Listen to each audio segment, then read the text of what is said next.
Bienvenidos a este foro sobre pandemia y salud pública que hemos promovido desde el Movimiento Unión y Progreso. Somos un movimiento de venezolanos muy preocupados por la situación política, económica y social de Venezuela. Hemos ido promoviendo equipos promotores de este movimiento en todos los estados del país. Y también tenemos el propósito de generar propuestas, un debate constructivo sobre los problemas del país y sus soluciones. Es un movimiento auspiciado por distintas personas, pero tenemos en común el aspecto de humanismo, de humanismo cristiano, que resalta pues en todas nuestras propuestas y también en nuestros proyectos y en los valores por los que influimos o queremos influir en la vida pública. Y el primero de esos valores es la dignidad de la persona humana en el centro de las políticas económicas y sociales.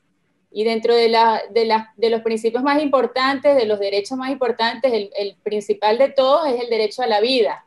El derecho a la vida porque es la condición de la cual emergen todos los demás derechos y deberes de un ciudadano. La pandemia del coronavirus llega a Venezuela en momentos de máxima vulnerabilidad. Tenemos un sistema sanitario colapsado desde hace mucho tiempo y también una desprotección general de la población que se ha manifestado muy claramente en los últimos resultados que arroja la encuesta en COVID. Hay malnutrición, no hay acceso a los tratamientos médicos, hay un problema gravísimo de agua potable en todo el país y escasez de servicios públicos. El gas también es un problema grave que afecta a la población y lo obliga a cocinar con leña.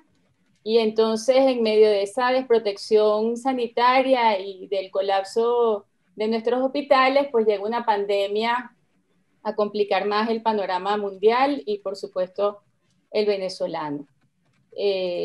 Además, han vuelto enfermedades endémicas al país, enfermedades ya erradicadas, pues han vuelto otra vez, como la tuberculosis. Y bueno, sabemos que ustedes, perdón, doctor. No, la malaria mencionada. La malaria, también. Así es. Y todo esto, además, han vuelto enfermedades nos obliga a reflexionar en torno a las políticas públicas que pueden mejorar pues, nuestro sistema de salud y la atención de los venezolanos. Para dar este debate y esta reflexión, tenemos la suerte de contar con dos médicos que nos van a acompañar en la tarde de hoy. Va a hablar en primer lugar el doctor Fermín, Enrique Fermín, y luego la doctora Janet Reyes. Las preguntas y comentarios los pueden ir haciendo por el chat y también pueden levantar la mano para que en el momento de las preguntas ellos puedan responder. Leo el currículum del doctor Enrique Fermín, es médico cardiólogo, hemodinamista, miembro fundador de la Sociedad Venezolana de Cardiología Intervencionista, expresidente de esa sociedad, que las siglas son SOBESI, miembro de la Sociedad Latinoamericana de Cardiología Intervencionista, y tenemos el honor de contar con él entre los candidatos de Unión para el Progreso por el Circuito 3 de Caracas, que incluye las parroquias de San Bernardino, San José, La Candelaria y San Agustín. Gracias, doctor Fermín, por acompañarnos en la tarde de hoy. Y les doy la palabra. Bueno, muchas gracias, Mercedes. En primer lugar, quiero saludar a todos los participantes en este foro, que es un foro sobre un tema muy importante y muy actual. A la vez que decir que es para mí un gran placer poder estar en el mismo, acompañado con mi colega, la doctora Janet Reyes, quien además fue mi compañera de estudio. Trabajamos en la misma institución como médicos, y por el doctor Eduardo Fernández, que, bueno, estaría además hablar sobre su currículum. Muchas gracias. Bueno, vamos a hablar de este tema, pandemia y salud pública. Quisiera la primera lámina, por favor. La siguiente lámina. Ahí está. Ajá. Bueno, lo importante aquí es tener en cuenta que cada vez que nosotros hablamos de salud, lo primero que se nos viene a la mente es la enfermedad. Siempre la vemos desde esa perspectiva. Una persona no está saludable porque está enferma o está saludable porque no tiene enfermedad. Sin embargo, hay una definición más amplia en cuanto a la salud se refiere, y es que es un estado completo de bienestar físico y mental, social, esto es muy importante, que no consiste solamente en la ausencia de la enfermedad. Cuando vemos el aspecto social de la salud, entonces vemos que esta se encuentra necesariamente determinada por factores individuales, sociales, culturales, ambientales y económicos. La siguiente diapositiva. Muy bien, entonces aquí hay una definición que me gustó mucho, que es que la salud pública es el arte de organizar, es la ciencia del arte de organizar y dirigir los esfuerzos colectivos para promover y restaurar la salud de los habitantes. Habida cuenta de que el 80% de las cosas que nos hacen a nosotros sanos están fuera del contexto clínico. Si vemos esta rueda que tenemos a la derecha, podemos ver que la salud pública se encarga de evaluar, de realizar políticas o diseñar políticas y de asegurar el acceso a los servicios en una serie de áreas que la vemos ahí. Por ejemplo, hay que monitorizar la salud, el desarrollo de las políticas, como lo dije antes, muy importante, movilizar a la comunidad y a los interesados en esta labor. La información y la educación es muy importante, y fíjense cómo en el centro está la investigación como una herramienta muy importante para desarrollar un sistema público de salud que sea eficiente. Siguiente, por favor.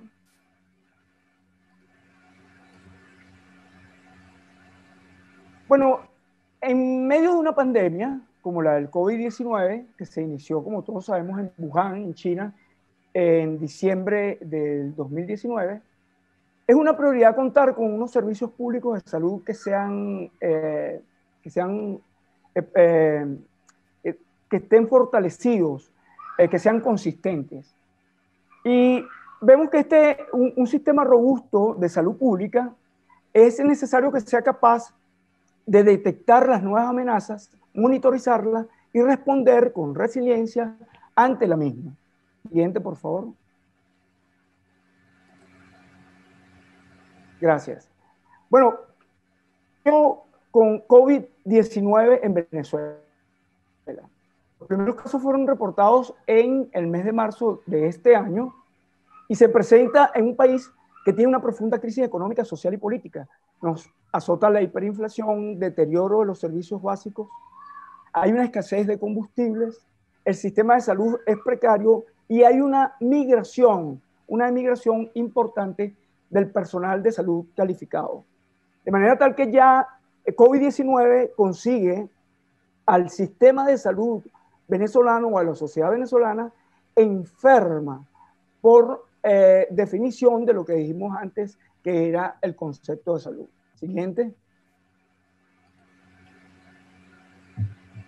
Quiero traerles esta encuesta porque esta es la encuesta que hizo una ONG que se llama Médicos Unidos de Venezuela, y hicieron esta encuesta que se llama Mood COVID-19. Ellos hicieron la encuesta entre el 27 de diciembre y el 3 de marzo de este año, antes de que se reportaran los primeros casos de COVID-19 en el país. Se hicieron 104 encuestas en todos los estados del país. Ahí está el número de especialistas, residentes, médicos generales, los hospitales públicos donde trabajaban, el número de hospitales públicos donde trabajaban los médicos que fueron encuestados, igual las clínicas privadas, los ambulatorios y consultorios. Siguiente, por favor. Fíjense lo siguiente, lo llamativo de esto. Ante las preguntas, estas preguntas son todos a médicos que trabajaban en hospitales públicos, entiéndase, antes de que se declarara el advenimiento de la pandemia en Venezuela. Cuando le preguntan si el hospital donde trabajaba tenía un protocolo para Irak. Irak significa insuficiencia respiratoria aguda grave. El 58% de los médicos contestaron que no. Siguiente. Cuando le preguntan si cuentan con salas para aislamiento en pacientes con sospecha de insuficiencia respiratoria aguda grave, el 83.1% dijo que no. Siguiente. Muy bien. Fíjense esto que es importante. Un paciente, el COVID-19 ataca muchos órganos, pero fundamentalmente la parte respiratoria, que los puede llevar a la insuficiencia respiratoria grave y necesita ventilación mecánica. Por supuesto, a cada paciente hay que hacerle por lo menos una rayos X. Cuando preguntaron si había servicio de rayos X en su hospital, el 75.4% de los médicos contestaron o que no lo había o que lo había en forma deficiente. Siguiente. Esto es dramático.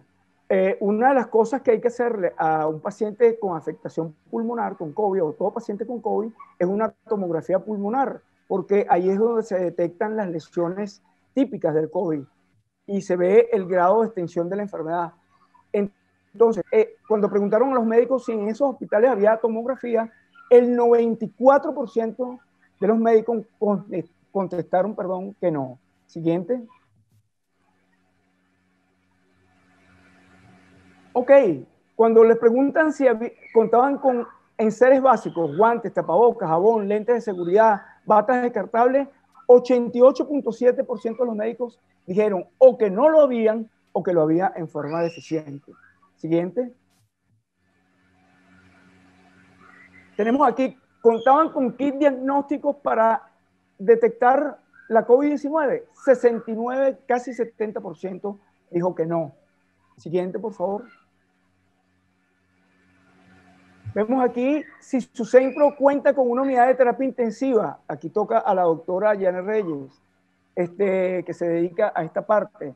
Bueno, vemos como el 75% de los médicos contestaron nuevamente o que no la tenían o que la tenían en forma deficiente o que apenas contaban con un funcionamiento que podríamos decir a media, al 50% que fue, vemos allí el 10.9%. Siguiente. Bueno, todas estas láminas que le presenté rápidamente, lo hice para que vean cómo la pandemia encuentra al sistema de asistencia médica pública en Venezuela en condiciones realmente muy desfavorables. ¿Qué hizo el gobierno? O sea, ¿cuáles fueron las acciones gubernamentales? Se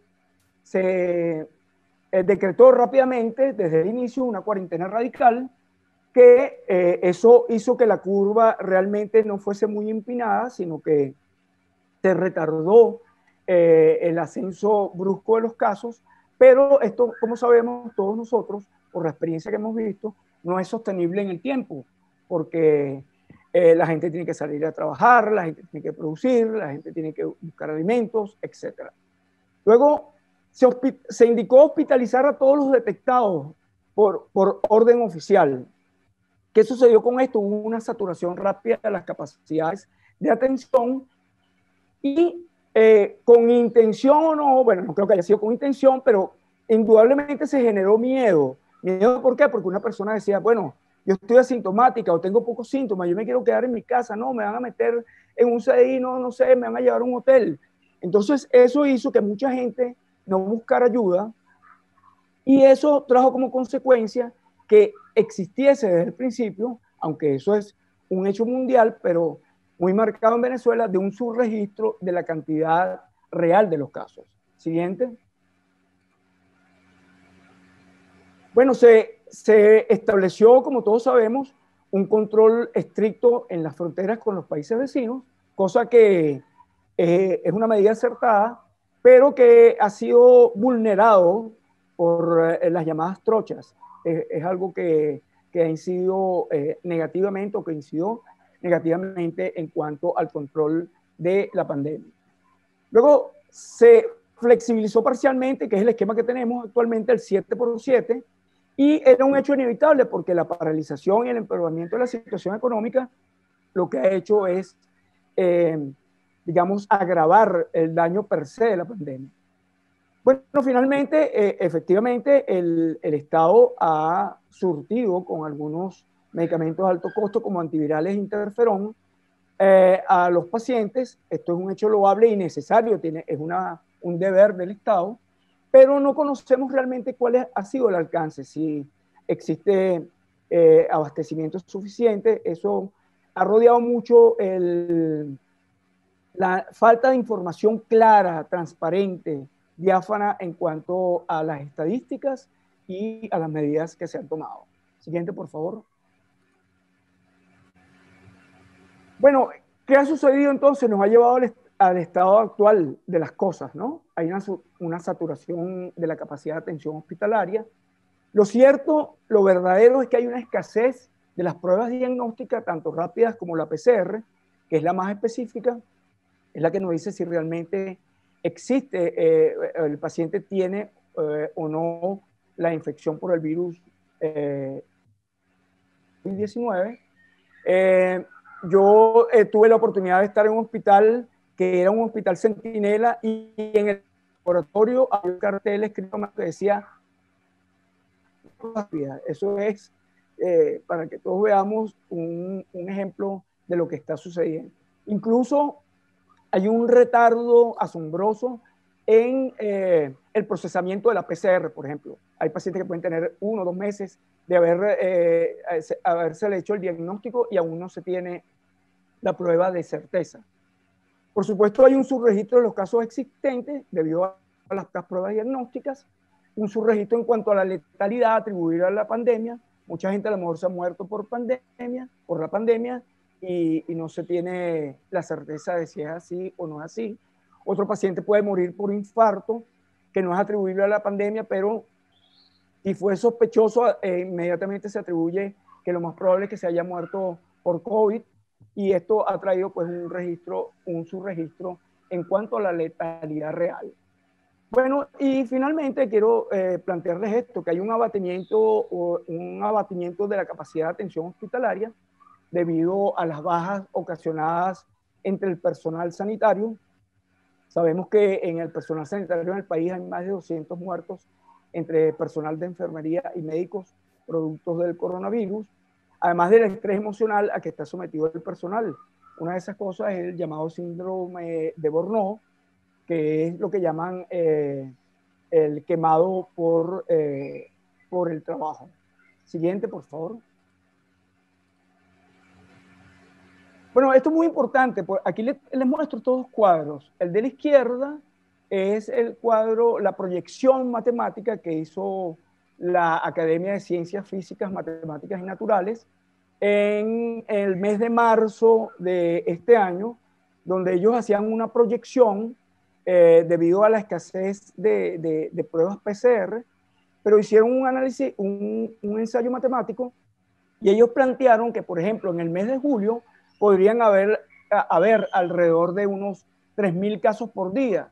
Esto trajo como consecuencia que el gobierno nacional reaccionó molestándose por estas aseveraciones o esta hipótesis, y realmente eso fue así. Para más o menos agosto se están produciendo alrededor de 2.000 casos por día, por lo menos oficialmente. Siempre hay más casos porque tenemos que acordarnos de que siempre hay un subregistro. Del lado derecho es el informe, el segundo informe de la academia, donde ellos plantean 2 escenarios. Uno, dependiendo de la capacidad de expansión del virus, que eso va a depender de las medidas de aislamiento, del uso del tapaboca, bueno, cosas que no me quiero extender. Pero en el mejor de los casos, deberían haber para el mes de diciembre alrededor de 4.000 casos por día, pero en el peor de los casos podría haber hasta 14.000 casos por día. De manera tal que esto es bastante alarmante, ¿no? Si nosotros recordamos, Después del mes de septiembre, empezamos a ver que oficialmente empezaron a caer los casos. Cuando iban alrededor de casi 2.000 casos por día, de repente 600, 700. Y uno dirá, ah, no, es que está disminuyendo. No, a mi entender no es eso. Lo que pasa es que hay menos pruebas diagnósticas y por lo tanto el subregistro es mayor. Estoy convencido de que la cantidad de casos es muchísimo mayor que los que se dan en las cifras oficiales. Esto tiene que llamarnos la atención porque no nos debemos confiar en el sentido de que decir, no, está decayendo la pandemia nos puede llevar a descuidarnos y que esto empeore aún más. Siguiente, por favor. Bueno, fíjense, la pandemia y la inequidad. Trágicamente, la población desatendida es la más vulnerable, la más afectada y se encuentra en mayor riesgo. Los eventos extraordinarios como la pandemia necesitan de un soporte para aliviar la seguridad alimentaria, entre otras cosas, fortalecer los sistemas de salud y proteger los derechos humanos. El soporte económico es esencial debido a los problemas que ocasiona la crisis económica y fortalecer el sistema de salud público es una prioridad para buscar la equidad en la salud. Siguiente, por favor. Bueno, desde el punto de vista, ¿qué podría hacerse? Vamos a una elección de una nueva Asamblea Nacional y los legisladores, bueno, su papel es justamente legislar, y legislar en favor de la población, del ciudadano.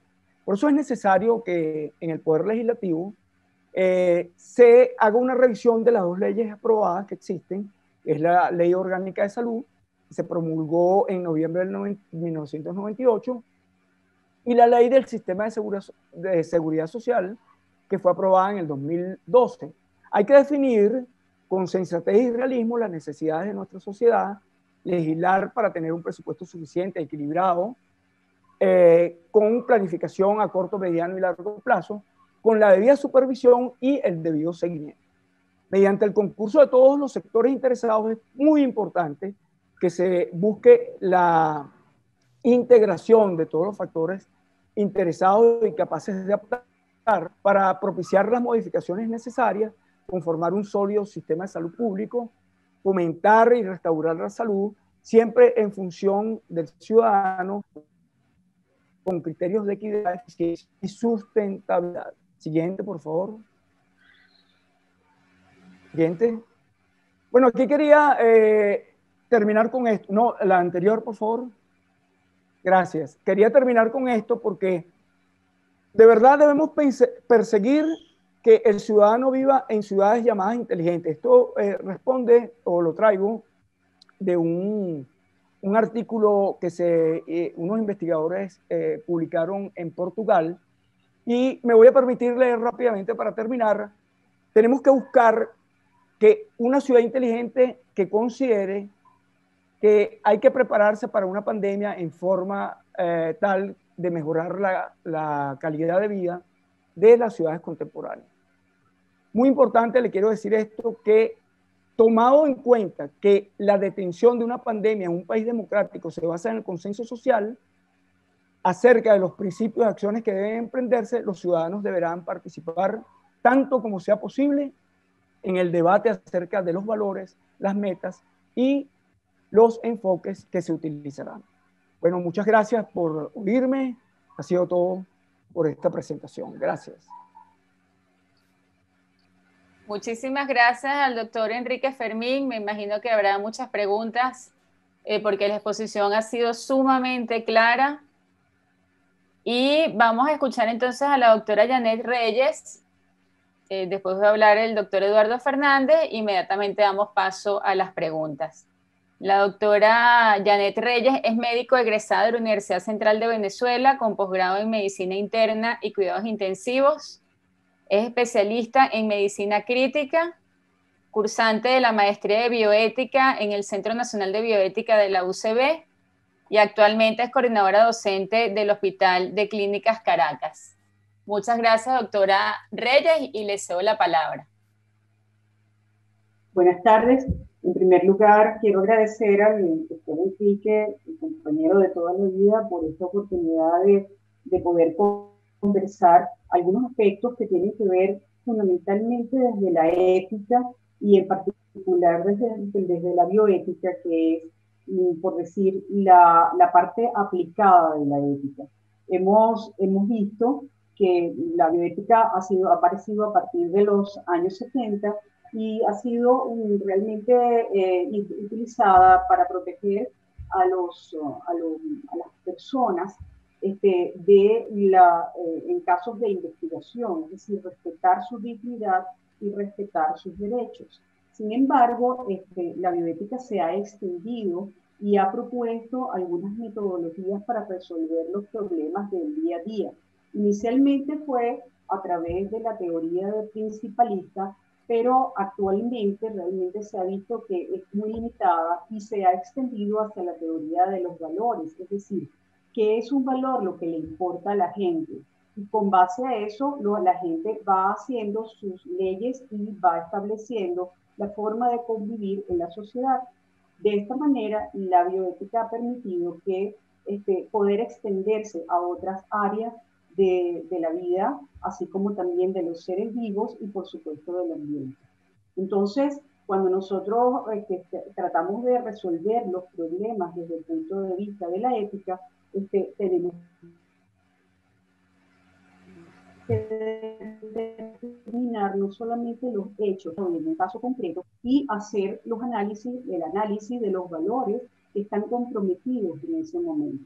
¿Qué es un valor? Lo que nos importa, usualmente lo asociamos al valor dinero, que es el valor instrumental. Por ejemplo, un valor es un estudio, una tomografía, una prueba de PCR.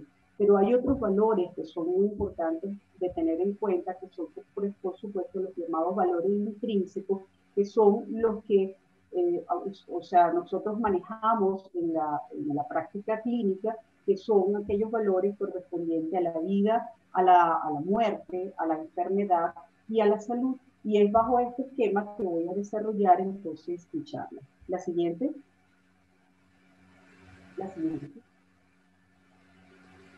Esta es una frase que siempre oigo al doctor Diego Gracia en relación a esto de los valores. Dime qué valores tiene una sociedad y te diré qué derechos y qué leyes construye. Siguiente. Y quiero comenzar entonces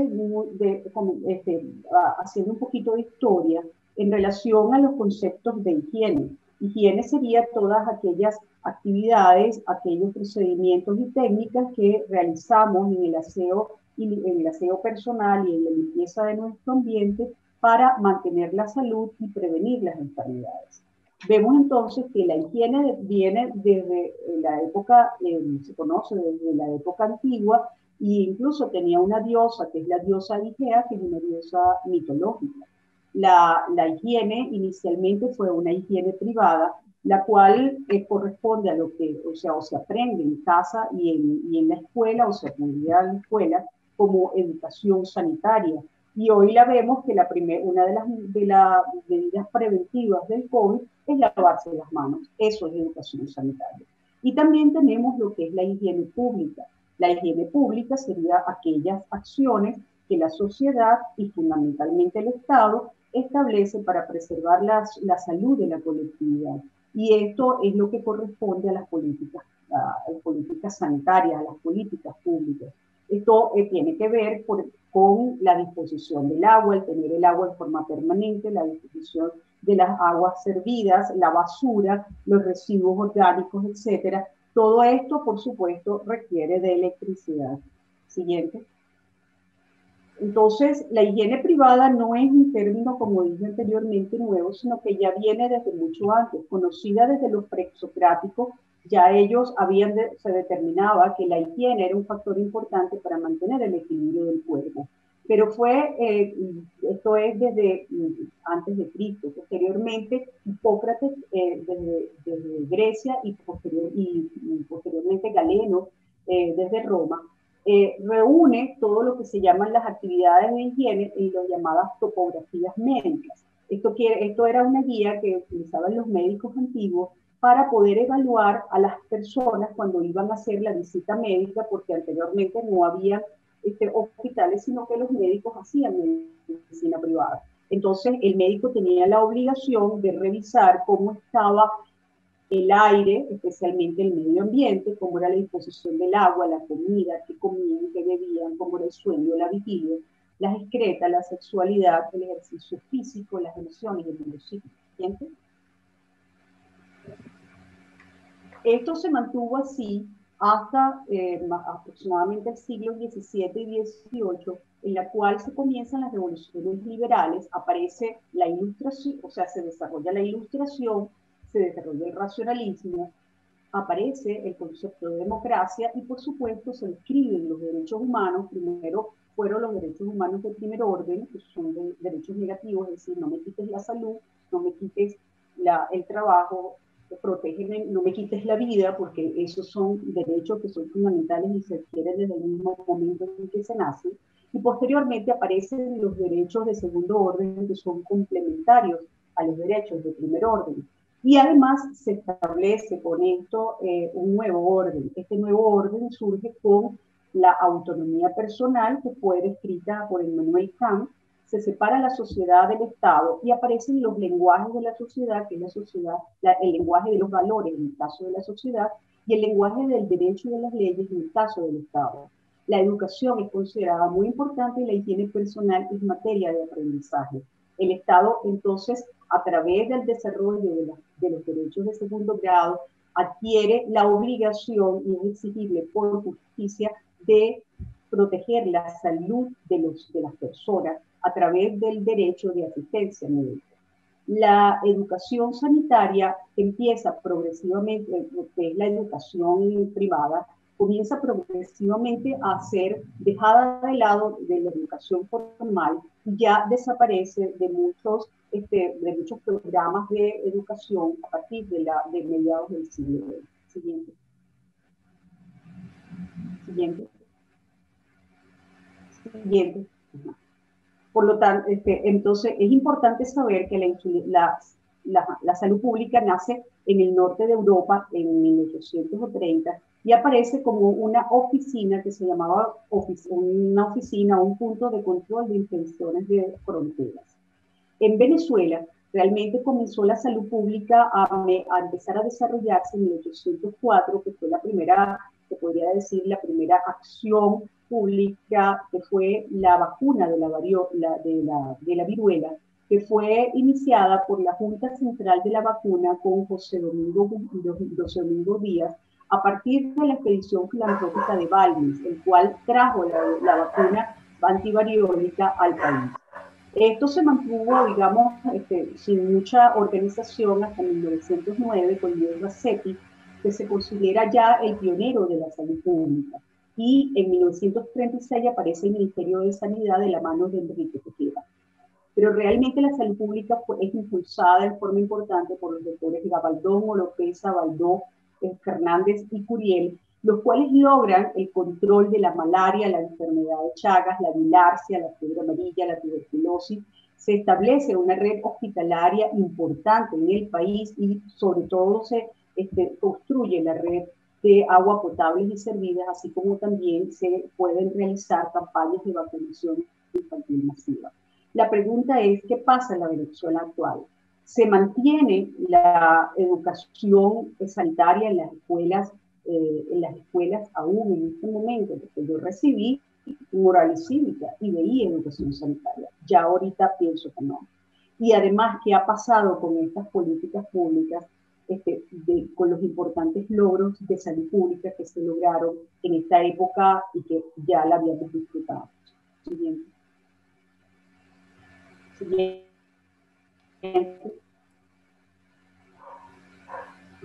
Entonces, la primera manifestación durante el Neolítico, digamos, fue las primeras ciudades que se hicieron en el país, o sea, en el mundo, y se conoce como esta Calatayud, como la primera ciudad de la humanidad que se estableció en Anatolia, en Turquía. A partir, aparentemente, del 1720 a.C., ella reunió a 8.000 personas y ellos se dedicaban a la agricultura y a la ganadería. Sin embargo, ella desapareció 5.000 años después. Siguiente. ¿Qué características tenía? Esto realmente significa que el humano es un animal social, necesita vivir en sociedad, entre otras cosas, porque esto le va a permitir, primero, desarrollar su autonomía y, por lo tanto, su moralidad. Pero al mismo tiempo, para poder vivir, debe desarrollar una serie de valores que le permitan persistir en el tiempo y la convivencia. Obviamente, cuando vemos esta ciudad, la primera que se hizo, tuvieron que tener cosas importantes para mantener la salud. Y vivir en comunidad va a significar tener acceso al agua permanente, almacenamiento de los alimentos, disposición discreta y gestión de los fallecidos. Y esto es básicamente un programa básico de salud pública. Siguiente. Siguiente. Cuando las ciudades comienzan a crecer, las ciudades entonces tienen ciudadanos y estos ciudadanos son un grupo de personas que se unen y que deben seguir una serie, o deben cumplir con una serie de normas para poder vivir en conjunto, y ellos desarrollan una serie de valores, y estos son los valores ciudadanos. Estos valores ciudadanos corresponden a los que están anotados allí: la solidaridad, la responsabilidad, la honestidad, la dignidad, la igualdad, la diferencia, el respeto a la diferencia, la libertad, la cooperación, la transparencia, la compasión, el orden y la equidad. Siguiente. Siguiente. Por lo tanto, la salud pública no es un campo exclusivamente médico, sino que trasciende el sistema sanitario, y por lo tanto, como ya lo dijo Enrique, el doctor Fermín, todos los sectores de la comunidad son responsables de llevar a cabo esta salud pública.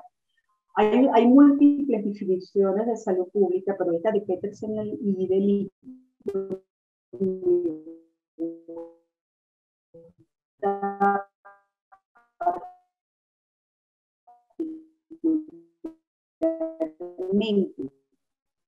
la cual... Doctora, se le está oyendo muy mal. Que la sociedad, el internet que dice que es inestable. Bueno, la salud pública es realmente utilitarista, es decir, trata de obtener el máximo beneficio, y que esto para todas las personas, y podría justificar sus intervenciones. Sin embargo, esto es un concepto polémico porque en muchas ocasiones afecta a las minorías, es decir, no estamos considerando a los vulnerables, lo cual es sumamente importante, especialmente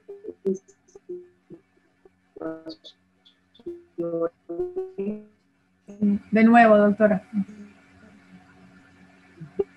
De crisis como la que estamos viviendo. Tenemos libertad, sin embargo, nuestra libertad individual se limita o es limitada cuando perjudicamos al tercero. En las comunidades, la salud pública puede restringir la individualidad de las personas si un tercero está afectado. Siguiente. Siguiente. Siguiente.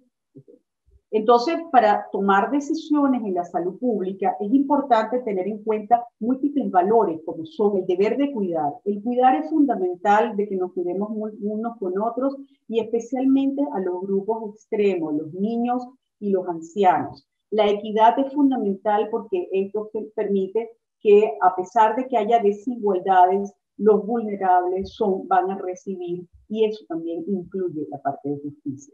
La libertad individual es fundamental para poder tomar decisiones. La confidencialidad, la privacidad, la proporcionalidad, el minimizar el daño posible cada vez que tomas decisiones en salud pública es importante. La reciprocidad, la solidaridad, la planificación adecuada, lo cual es fundamental, y la confianza. Para que estos valores se cumplan y se desarrollen adecuadamente, es necesario contar con principios operativos que se denominan prudenciales, de lo cual es bien importante el rendir cuentas y las auditorías de estos protocolos, de estas políticas que se toman o que se realizan, ser inclusivos, ser transparentes, ser francos, hacerlo con sensatez, ser razonable, ser responsable de las consecuencias de estas políticas públicas es ser proporcional al momento en que estamos viviendo, que sean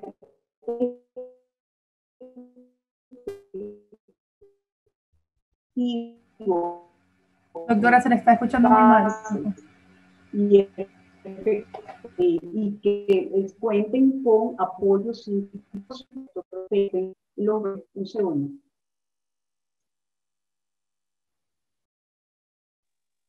¿Aló? ¿Y ahora? Bien. Ahora no sé cómo arreglar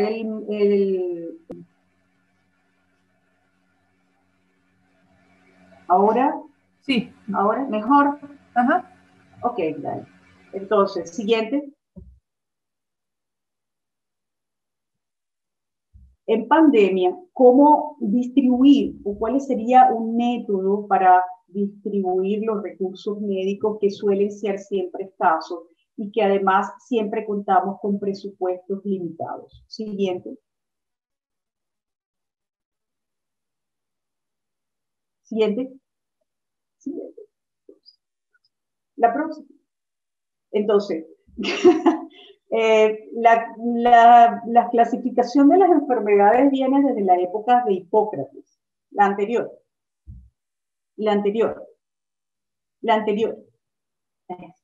La clasificación de las enfermedades viene desde la época de Hipócrates y tenemos múltiples formas de clasificarlas, pero digamos lo más frecuente es que las clasifiquemos por su duración en agudas y crónicas, por su forma de aparición en epidémicas y endémicas, y cuando hablamos de pandemias son enfermedades contagiosas epidémicas, gran número de en una extensa región y se extiende a continentes. Siguiente.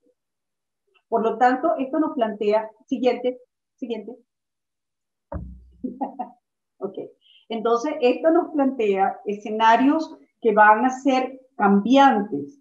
Y en el caso de COVID va a ser mucho más cambiante, primero porque es una enfermedad nueva, que no se conoce su historia natural, no tenemos tratamiento. Y a pesar de que en muchos sitios, incluso en sitios tan ordenados como Alemania, se han organizado para recibirla, esta situación ha sobrepasado todos los sistemas sanitarios. Por lo tanto, hay una gran afectación masiva de la población y la toma de decisiones rápidas suelen ser no ponderadas justas, aumentando la probabilidad de mayor vulnerabilidad de los derechos de asistencia sanitaria. Esto impacta en forma importante las instalaciones, así como los recursos disponibles, pero es importante tener presente que a pesar de que estemos en la situación en que estemos, la planificación es fundamental y debe estar planificado con base a los criterios científicos, a los principios éticos, al Estado de Derecho, a la participación activa del gobierno y sobre todo de la participación de la comunidad, que es la que está aguantando la mayor carga, y de manera tal de que permita una prestación equitativa de los servicios públicos. Siguiente. Entonces va a prevalecer los principios del deber de planificar, de justicia distributiva y redistributiva. Y es sumamente importante maximizar el beneficio global con un mayor beneficio en que la equidad sea fundamental. Se debe entonces proteger a los vulnerables y como se ha dicho que han fallecido más de 200 médicos. Los vulnerables, uno de los vulnerables no son solamente los enfermos, no son solamente los desnutridos, no son solamente los ancianos. Los profesionales de la salud pasamos a ser vulnerables porque estamos al frente y necesitamos ser protegidos para poder seguir haciendo nuestro trabajo. La mayor responsabilidad va a recaer obviamente en situaciones de pandemia en el Estado. ¿Pero qué es el Estado? El Estado es tan grande que no hay hacia dónde mirar. Y la principal responsabilidad lo va a tener la dirección del hospital y la gerencia del hospital. Ellos tienen la obligación de planificar, de hacer estrategias escalonadas para optimizar los recursos existentes, aunque sean poquitos, pero eso hay que optimizarlos. Tratar por todos los medios de incrementar los recursos, que eso se ha hecho a través de las ayudas humanitarias, y mejorar la fuerza laboral, proteger a la fuerza laboral y protegerlo con la ley del trabajo. Se replantean entonces que los principios éticos que rigen la atención sanitaria y la relación clínica habitual, normal, en donde prevalece la autonomía y la beneficencia, va a prevalecer, son importantes, pero no son primordiales. Los primordiales van a ser los principios públicos de no maleficencia social y los principios de justicia y equidad sobre la cual se deben tomar todas las decisiones. Siguiente. Entonces, el no planificar es importante tener presente que trae muchísimas consecuencias, y una de ellas es el incremento de la mortalidad, aparte del desperdicio de los recursos y la necesidad de racionamiento de esto, que es el llamado al triaje, que a nadie nos gusta. Este triaje obviamente tiene que ser diseñado y planeado por parte de las autoridades de los hospitales y los jefes de servicio, y ser discutido con los grupos de guardia, que son los que van a implementar estas técnicas, las cuales no son agradables, porque en muchas ocasiones nos lleva a pensar, o por lo menos la gente cree que uno juega a Dios, pero por eso es importante que cuando se hace una técnica o se implementa un triaje, la comunidad participe para que sea consciente de que esto es necesario. Siguiente. Por lo tanto, es importante tener presente que van a haber principios de la ética clínica y principios de la ética de salud pública, que pueden entrar en conflictos en un momento determinado, especialmente cuando hay que asignar recursos escasos y cuando hay que distribuir y planificar e incluso hacer un triaje. Lo que es importante es tener presente que en casos de conflicto hay que tratar de cuidar todos los valores o el mayor posible, y que siempre va a haber prioridad los principios de salud pública sobre los principios de la ética clínica. Siguiente. Entonces, ¿qué propone la bioética? La bioética propone que el sistema o el procedimiento sea a través de la deliberación con 4 valores fundamentales, que son: el primero, el valor de maximizar el beneficio producido por los escasos recursos. Segundo, tratar a todas las personas por igual. Tercero, fomentar y recompensar el valor instrumental, que es el trabajo. El valor instrumental pasan a ser los médicos y todo el personal del equipo de salud, porque es fundamental protegerlos. Y en cuarto lugar, dar prioridad a aquellos que están en peor situación. Esto origina una serie de cursos de acción específicos, es decir, de planes de poder, alternativas de trabajo, como es el de maximizar los beneficios, dar prioridad a los profesionales de la salud, no asignar los recursos por orden de llegada, no es que viene el siguiente y el siguiente, sino hacer una selección de los pacientes, lo cual es fundamental, la clasificación desde el inicio de la emergencia, en base a pronóstico, en base a gravedad, responder a las evidencias y responder a hacer una auditoría, si se quiere, semanal, en base a qué estamos haciendo, hacia dónde vamos y qué es lo que tenemos. Y reconocer la importancia de la colaboración de la ciudadanía. Y por último, es importante que todo el mundo reciba el mismo tratamiento. Siguiente. Por lo tanto, la conclusión es realmente cuál es la tarea pendiente. La salud pública en Venezuela tiene la tarea pendiente desde hace muchísimo tiempo. Yo diría que hay tarea pendiente de parte de la población, que debe decidir en primer lugar y en este momento qué sistema político desea vivir. En que desea vivir. ¿Por qué? Bueno, porque dependiendo del sistema político en que nosotros vivamos o que elijamos, de allí se derivan las políticas públicas, de allí se deriva la forma y el concepto de lo que es justicia y equidad, y de ahí se deriva también cómo se va a estratificar las necesidades y se va a atender a la población. Desde el punto de vista a los políticos, ¿qué se les exigiría, digo yo, desde mi posición de independiente? Bueno, el desarrollo de políticas sanitarias y políticas públicas que sean creíbles y ejecutables. La aplicación urgente de estrategias que mejoren el medio ambiente, porque eso también nos va a dar salud. El desarrollo de políticas de protección para las actividades que corresponden a todo el personal del equipo de salud, especialmente en este momento de pandemia. El desarrollo de programas de educación sanitaria, porque obviamente la educación, la salud, la protección, los valores se adquieren en las etapas de formación psicosocial de los niños, niñas y adolescentes. Y por supuesto apoyar a las universidades en la formación de los profesionales, en este caso médicos, que necesitamos para esta nueva Venezuela que deseamos construir a partir del momento que sea oportuno. Muchas gracias por su atención. Muchísimas gracias a la doctora Reyes por esa presentación tan completa y tan omniabarcante, vamos a decir. El doctor Eduardo Fernández tiene ahora la palabra y ya hay muchísimas preguntas. Yo voy a tratar de sintetizarlas. También quiero aclarar que me voy a limitar a las preguntas que tienen que ver con el foro, porque eso es respetar a los panelistas, hablar de lo que ellos prepararon y de lo que vinieron a hablar. Y bueno, pero antes escuchemos al doctor Fernández.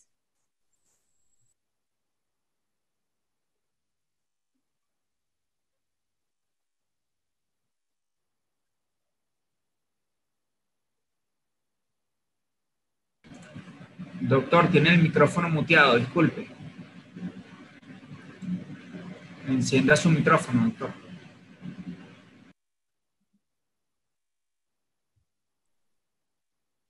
El micrófono está apagado y no lo escuchamos.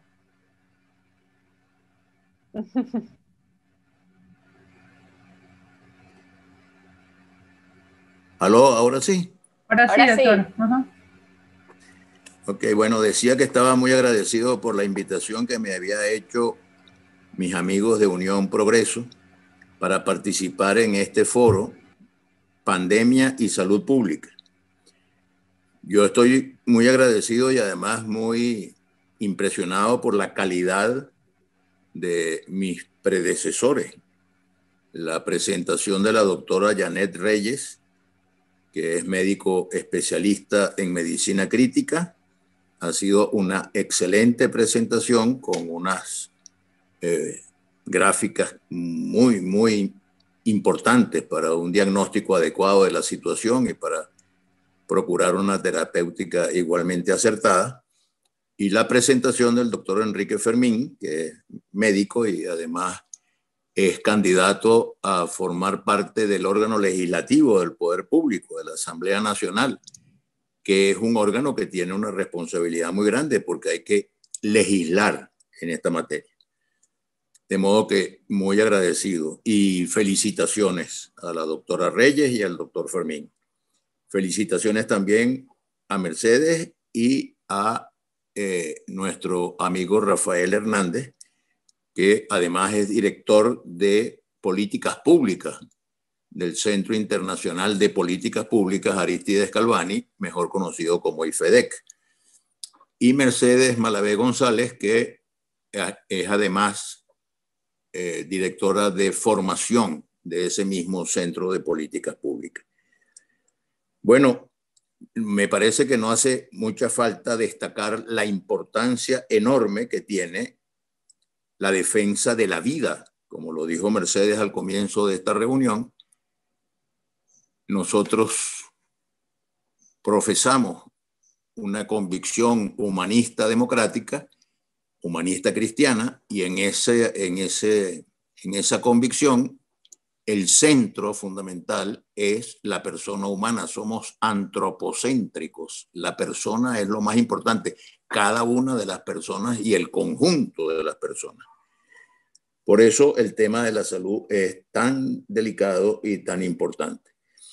Hay un estudio que comentaba yo con el doctor Fermín antes de que comenzara la reunión, elaborado por el Banco Interamericano de Desarrollo, y que es un estudio sobre Venezuela, es un estudio hecho por el Departamento de Países Andinos, y lo hacen con las dos cosas básicas, creo yo, que funcionan en la medicina, que es el diagnóstico, cómo está la situación de salud pública en Venezuela, y la terapéutica, qué cosas tendríamos que hacer para que el país cuente con un servicio de salud pública que se corresponda con una nación moderna, con una nación en la que los servicios públicos funcionan adecuadamente y donde hay respeto por la dignidad de la persona humana. A comienzos del siglo XXI, a finales del siglo XX, el servicio de salud pública no es que era perfecto, ni mucho menos, pero existía. En estos años que han transcurrido del siglo XXI, en estos 20 años que van corriendo, el deterioro del servicio de salud pública ha sido escandaloso. Y estamos en una situación muy grave, entre otras cosas, por ejemplo, el tema de la desnutrición.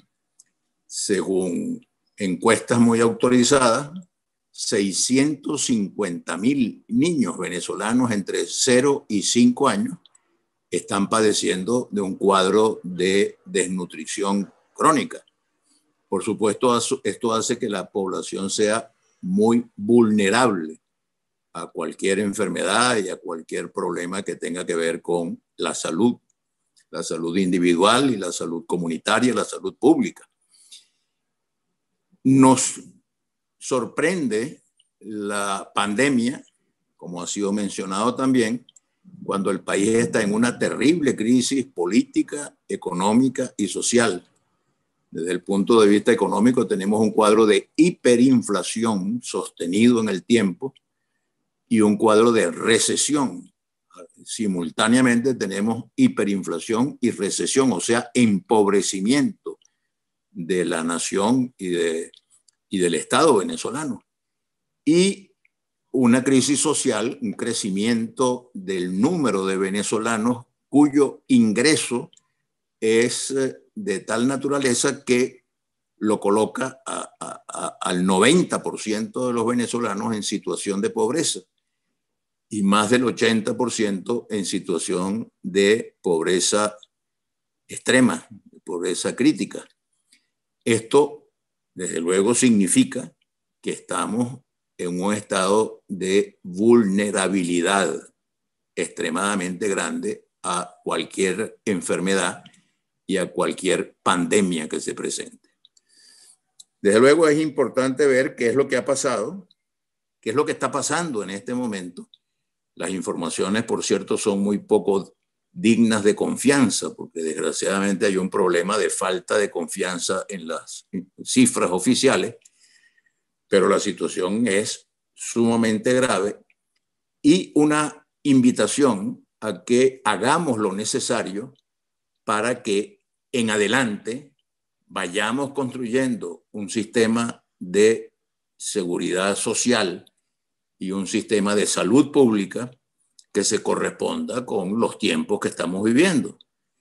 El tema de la pandemia creo yo que es uno de esos temas que invitan a la reflexión de un gobierno supranacional, porque no es que cada país vaya viendo cómo atiende su problema dentro de sus fronteras, es que el mundo está afectado por esta pandemia, es como el problema de la pobreza, como el problema de la defensa de los valores ecológicos del medio ambiente, que suponen autoridad supranacional que pueda hacer recomendaciones y que pueda darle fuerza imperativa a las decisiones que se tomen democráticamente y colectivamente para preservar la calidad de vida en el planeta. Pero en el caso concreto y específico de Venezuela, necesitamos asistencia técnica. Nosotros tenemos muy buenos médicos. La prueba son estos 2 médicos venezolanos que hemos tenido en este foro, la suerte de tener a Janet Reyes y al doctor Fermín, al doctor Enrique Fermín. Yo tengo amigos en Chile que se sienten muy orgullosos del respeto y la admiración que los médicos venezolanos que han ido allá aventados por la diáspora de la crisis venezolana, son médicos muy apreciados y muy estimados. En Argentina lo mismo, en cualquier parte del mundo los médicos venezolanos formados en nuestra Universidad Central de Venezuela son muy estimados y muy apreciados. Hemos perdido recursos humanos importantes, pero seguimos teniendo gente muy valiosa con la cual se puede trabajar en el propósito de construir un sistema de salud pública hacia el futuro de óptima calidad.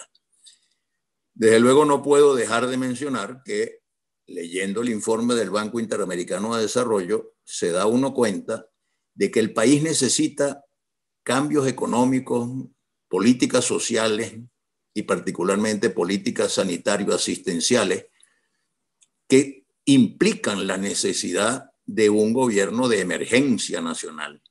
El actual gobierno, desgraciadamente, ha perdido la confianza de la opinión pública interna y de la opinión pública internacional.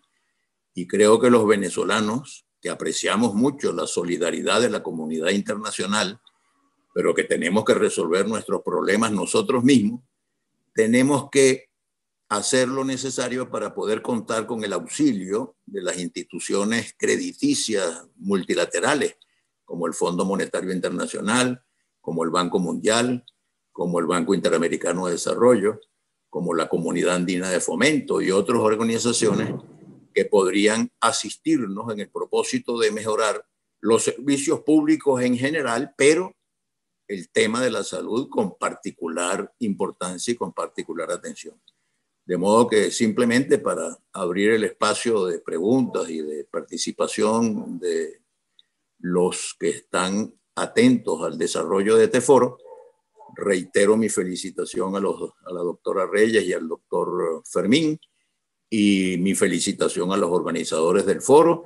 Creo que con esto se da una demostración de que interesan los problemas que afectan a la gente. Tenemos que hablar de los problemas que tienen que ver con la comida, con la vivienda, con el agua, con la salud. Las primeras recomendaciones que nos hicieron para enfrentar la pandemia era usen mucha agua y mucho jabón. Lavarse las manos es importantísimo y usar jabón es importantísimo. Yo me preguntaba para mis adentros, ¿cómo se le va a decir a la gente que se necesita lavarse las manos a cada rato si no hay agua? Y si el agua que tenemos es un agua de tan mala calidad. Y si no hay agua, pues mucho menos hay. La mayoría abrumadora de las viviendas venezolanas tienen muy difícil acceso al jabón. Y después la otra recomendación era quedarse en su casa. Bueno, hay familias que tienen una dificultad muy grande de quedarse en su casa porque tienen que salir diariamente a tomar medidas para mantenerse vivos, para trabajar, para producir, para alimentarse. De modo pues que tenemos un cuadro bien complicado, pero yo soy muy optimista. Venezuela tiene futuro. El informe del Banco Interamericano de Desarrollo me ha hecho ser todavía más optimista porque ahí en ese informe se explica qué es lo que tendríamos que hacer y se explica cómo es que este país tiene los recursos indispensables para superar la crisis económica y la crisis social y para tener un buen servicio de salud pública, un buen sistema de salud pública. Sería todo lo que yo agregaría a estas dos muy completas y muy brillantes intervenciones que han hecho la doctora Reyes y el doctor Fermín. Muchísimas gracias al doctor Eduardo Fernández. Voy a resumir algunas preguntas. Las primeras de ellas tienen que ver con el contexto de las elecciones. ¿Cómo es posible que se realicen elecciones en pandemia, dada la situación de vulnerabilidad de los venezolanos? ¿Y qué medidas sanitarias se deberían garantizar frente a unos comicios que están en el calendario para el próximo 6 de diciembre? Siendo como es una pregunta política, ¿será conmigo o como la moderadora que piensa? Porque bueno, yo diría lo siguiente, está en manos de las autoridades de la nación venezolana y sobre todo de las autoridades de salud evaluar la marcha de la situación de la pandemia. Porque si la pandemia sigue agravándose como me parece que se está agravando, tendría mucho sentido que se considerara la posibilidad de diferir el proceso electoral. Porque es muy difícil garantizar la distancia social en el desarrollo de una campaña electoral, pero además en el desarrollo de un proceso de votación. Y el Estado tiene la obligación, el deber de hacerle seguimiento a esta situación. Por otra parte, hay algunas personas que dicen, no, pero si en otros países se está haciendo elecciones con normalidad. Bueno, es que en otros países, entre otras cosas, hay salud pública, hay sistemas de salud pública, no está congestionado el sistema de hospitalización y las camas al servicio de los enfermos, hay gasolina, hay internet, hay energía eléctrica. En Venezuela estamos en una situación extremadamente crítica. Lo que no podemos tampoco es abandonar la lucha por lograr influir desde órganos de poder público tan importantes como la Asamblea Nacional para que se hagan los cambios que Venezuela está reclamando. Y qué bueno, yo por cierto quiero destacar, qué bueno que gente bien preparada y bien formada, como en este caso me refiero específicamente al doctor Fermín, Enrique Fermín, ofrezcan su nombre y su concurso para que hágase la elección el 6 de diciembre o se difiera para cuando la situación sea más propicia, haya gente como el doctor Fermín que vayan a la Asamblea Nacional a trabajar por el bien común, a trabajar por el bienestar de la población, a dar demostraciones de que la política es una forma de servicio al público.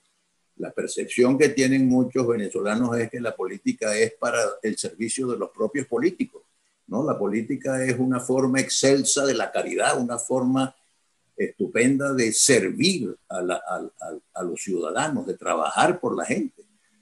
Hay muchas dificultades para este proceso electoral. Bueno, podría mencionar yo también todas las maniobras de carácter subalterno que ha hecho el gobierno para enredar este proceso electoral y para desanimar y desalentar a los electores, pero me metería en un debate político que no se corresponde con la conversación que estamos adelantando sobre el tema de la salud pública, de la pandemia y la salud pública. Mercedes, yo quería, si me permite, decir algunas cosas. Primero, agradecer al doctor Fernández por sus palabras. Ciertamente estamos en esto con convicción por el país. Pero es importante lo último que decía el doctor Fernández. No nos podemos paralizar, porque si nos paralizamos, entonces el gobierno, quienes detentan el poder político actualmente, van a quedar con rienda suelta para adueñarse de un organismo tan importante como es la Asamblea Nacional. Muy bien. Cuando yo planteé lo de la ciudad inteligente, el concepto que quiere decir que tenemos que aprender a ser ciudadanos, tenemos que tomar por asalto ese derecho que todos tenemos, en el sentido de que debemos perder el miedo y comenzar a accionar para construir nuestro propio destino. De tal manera que si hay que ir a votar y se necesita nuestro voto para cambiar esto, tenemos que hacerlo, porque tenemos que dar la lucha, como dijo ahora el doctor Fernández. Claro que no podemos descuidarnos. Mucho de, digamos, la prevención actualmente ante la pandemia depende de nuestro actuar como personas. Siempre usar el tapaboca, conservar el distanciamiento. Una cosa que yo veo que no se dice mucho, pero que es muy importante, hay que cuidarse los ojos. Todo el mundo habla tapaboca, tapaboca, tapaboca, pero nadie habla de los ojos, y los ojos son una puerta de entrada muy importante. En ese sentido hay que usar anteojos o la llamada careta para protegerse la cara. Y una cosa muy importante, nos cuesta, nosotros los venezolanos que somos, gesticulamos mucho, es no tocarnos la cara mientras estamos en la calle, porque es muy importante. Entonces, al llegar a la casa, pues ahí, si hay agua, doctor Fernández, hay que lavarse las manos y usar alcohol en la medida de lo posible. Pero eso era lo que quería decir. Ciertamente hay un problema, claro, si aquí llega un estado catastrófico, que haya 17.000, 20.000 casos diarios, bueno, no vamos a hacer unos suicidas que vamos a decir hay que ir a votar, así no vayamos a morir todos. Pero no podemos caer en el chantaje ni inhibirnos por el miedo a esa posibilidad. Tenemos que afrontar eso con decisión y salir a votar. Muy bien. Excelente, doctor Fermín, muchas gracias. El segundo conjunto de preguntas tiene que ver con esos proyectos urgentes que hay que llevar a la Asamblea Nacional en el tema de la salud. ¿Cuáles serían los más importantes? ¿Por dónde empezar? Y una persona decía, ¿cómo revertir la involución en cuanto a temas de salud en los que está Venezuela? Porque hemos vuelto a ver enfermedades erradicadas y que estamos experimentando un retroceso en todos los ámbitos, pero sobre todo en el ámbito de salud. No sé si la doctora Reyes o el doctor Fermín quieren responder a esta pregunta que es tan amplia. Yo puedo aportar algo, me gustaría si Janet también puede decir algo. Fíjese, cuando uno habla de seguridad social y del problema de la salud, el problema es tan grave que uno tiende a creer que es que no hay leyes. Como yo lo dije en la exposición, sí hay leyes. Existe la ley de salud pública, orgánica de salud pública, y existe la ley de seguridad social. El problema es que es como si no existiera, porque no se aplican.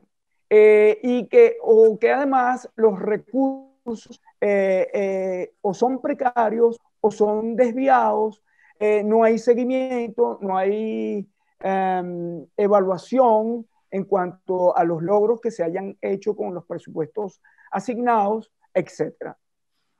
Por eso que yo planteaba en la diapositiva penúltima, creo, que es importante, lo que tenemos que hacer al Estado Nacional es agarrar esas leyes y revisarlas. A lo mejor tiene muchas cosas buenas, a lo mejor hay cosas que ya no tienen sentido, a lo mejor hay que agregarle una serie de artículos, pero en todo caso tenemos que tener como objetivo principal lograr una legislación que más allá de la visión asistencialista, en cuanto a que, bueno, tenemos que tener medicina, hay que garantizar se le puede hacer una radiografía, no, que tenga una visión holística de lo que es realmente la salud pública y podamos nosotros como legisladores garantizar, primero, un presupuesto justo, segundo, que haya seguimiento, que haya evaluación, que haya contraloría, pero además muy importante,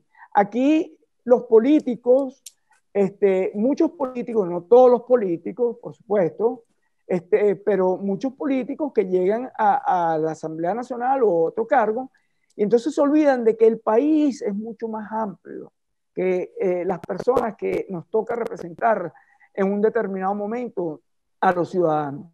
Aquí están, por ejemplo, Verbi Gracia, la academia, que ha hecho un esfuerzo, bueno, loable, pues, por aclarar qué es lo que puede pasar. Están las federaciones, las asociaciones médicas, los colegios, personas interesadas. Nosotros tenemos que buscar la agrupación de un consenso nacional para solucionar un problema que es muy importante. Como dice uno de mis maestros, el defensor, presidente de Ascardio en Barquisimeto, él dice, la salud pública no es gratis, siempre se paga, alguien lo paga, eso no es gratis. Ahora, ¿quién lo paga y cómo se paga? Lo pagamos los ciudadanos y hay que cuidar el bolsillo y el aporte de los ciudadanos. Y ese es el deber del político y los legisladores. Muy bien. No sé si la doctora Reyes quiere agregar algo. No, yo no la veo. No sé si perdió la... Hola. Ah, No, sí hola, estaba aquí, Janet. lo que pasa es que se me cayó la conexión. Sí, Ok. yo pienso que la primera cosa que hay que hacer desde el punto de vista de salud pública es comenzar por reanimar, por decir así, la oficina de epidemiología que no está funcionando. Todo lo que eran la-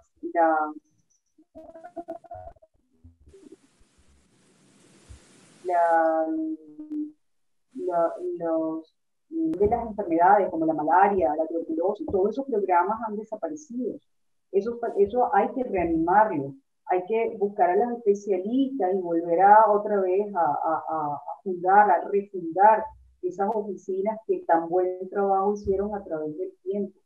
Entonces, todo eso se dejó porque, bueno, obviamente se hizo un sistema de salud paralelo al que ya teníamos y se fue dejando morir el que teníamos por vía tergo, pues, ¿no? Como dicen, a su propio impulso, y se desvió gran parte de los presupuestos, cual es antiético, el desviar presupuestos hacia otra cosa, y por supuesto la Oficina de Epidemiología y de Control de estas enfermedades endémicas se perdió. Entonces, obviamente, es una de las causas por las cuales estamos viviendo. Muy bien. El tercer conjunto de preguntas tiene que ver con un tema presupuestario y salarial del sector salud. ¿Cómo hacer para mejorar el ingreso de los trabajadores de la salud y cómo se puede promover desde la Asamblea Nacional una mejora salarial de todas las personas que trabajan en el área de la salud? Doctor Fermín. Gracias. Bueno, mira, es muy importante eso. Es prácticamente inconcebible. Primero que todo trabajador, no importa el oficio que tenga o la profesión que tenga, se merece un salario digno. No vamos a decir que un médico necesita un salario o una enfermera un salario mejor. Pero es verdaderamente lamentable que un profesional de la salud en este momento sea tan, o sea, su sueldo, sus beneficios sean tan precarios, ¿verdad?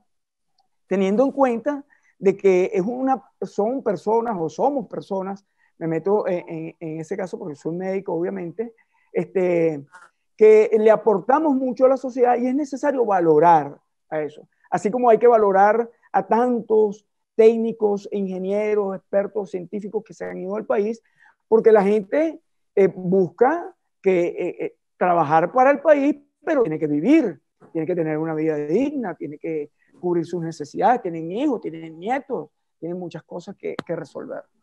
Yo creo que desde la Asamblea Nacional hay que necesariamente tocar ese punto y que va ligado al punto del salario en general, del sustento del grueso del venezolano. Hoy el sueldo es menos de $1, el sueldo mínimo. Entonces, ¿cómo se vive en esas condiciones? Eso hay que hacerlo. Yo creo que es muy importante, yo hablaba la otra vez con unos amigos, que los artículos 204 y 205 de la Constitución actual plantea lo de la iniciativa legislativa. Una de las iniciativas legislativas puede ser hecha por los ciudadanos, en la medida en que los ciudadanos se organicen, consigan el 0,1% del registro electoral y pueden llevar leyes a la Asamblea Nacional, en la cual está en el deber de discutirlo en la próxima reunión ordinaria, y de no hacerlo hay que ir a un referéndum aprobatorio.